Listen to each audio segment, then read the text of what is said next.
Hi and welcome back. Thanks for being a part of this last 60 Best 60. If you've been with us since day 60, now we're into 32 and we're really steaming along on just little tips and inspiration to really focus in on making our last days of 2018 our best days of 2018. So in terms of relationships and productivity and just kind of understanding the many layers and complexities of who we are. Anyways, if you're just joining us, welcome. And you can always go back to see the past videos. And if you are just tuning in today and you need to catch up, it's totally fine. They're always there for you. I just wanted to every day add a little inspiration, a little direction and motivation to really live our lives well, to work on our lives and to create either goals or intentions or directions that we really want to amplify in our lives. One of the processes that I introduced is this wheel of life, and I talk about it a lot because it's such a useful tool. And you know, in this area of relationships, so whether it's friendships or romantic relationships or with our family or coworkers, like always being aware of what is that interaction about. A lot of times our interaction is based on what do we want and how do we want to be understood by the other person. So I just encourage you and just offer this challenge today. So to uplevel our relationships, consider communicating to another person that you understand them. And again, like it sounds so simple, but a lot of times what we do when we're communicating is communicating what we want, and we might listen to how that might affect another person, but a lot of times we're communicating and navigating our life out of what we want and what our agenda is.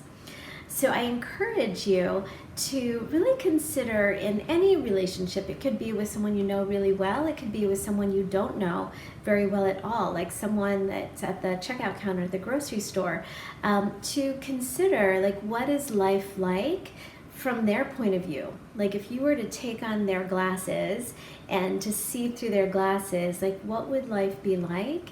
And what would you say or how would you communicate with them to let them know that you understand them? It's like a little shift, maybe like a ninja mind trick.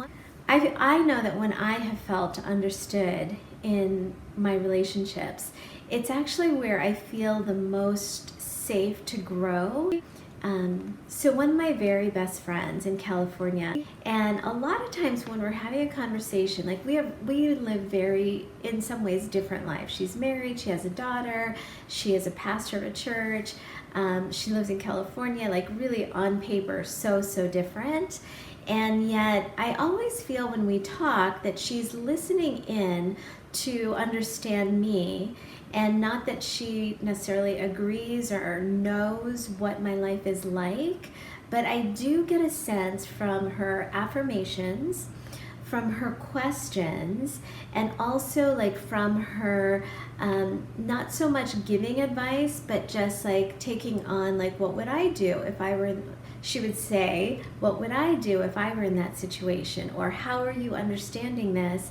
They're questions that usually let me know that she's listening to understand my situation and not trying to get something out of the conversation to help her necessarily. One thing that I've noticed that when I communicate to let someone know that I understand them, that my listening changes completely. And I sort of tune into both voice quality and like how they're saying that. For one, I have to put aside like all of what's going on in my mind. And the more I do that, the better. And sometimes I do it 80%, sometimes I'm doing it 20% and 0%, sometimes 100%. Rarely, but sometimes.